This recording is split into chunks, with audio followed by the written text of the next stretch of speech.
For some, the cleanup can be handled with some elbow grease.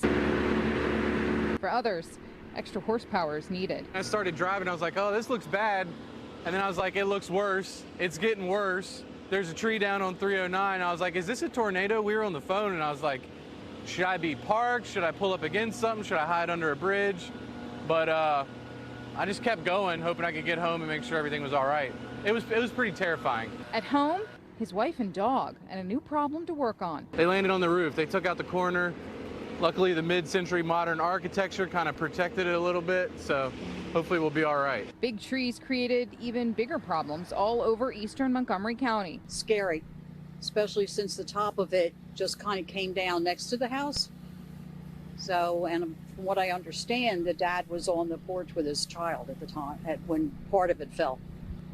So they left. So it's scary. Scary is how Tommy Merlini describes it. At practice, he and his teammates crammed into a bathroom for shelter. His neighborhood friends letting him know what was happening back at home. It was out of nowhere. Like, it just started pouring out of, like, one second. The tree missed his parents' car and the house, but others have concerns.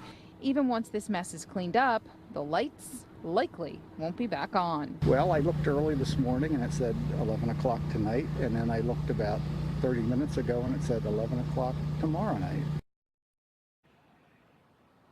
Now, some people have managed to put patches on the damage, as you can see here. Others are hoping that if someone from PECO is listening, that their streets then, the streets that we've profiled, that they can get that power back on before that heat wave sinks in. And just to give you an idea of how big this storm was, how widespread this storm was, Montgomery County Public Safety tells us in a 12-hour period, they normally get 1,000 calls for 911 service. During the period of this storm, they got nearly 5,000 calls. That was for road obstructions, emergency services, car accidents, and yes, trees that were down, blocking those roads, those streets, and on homes.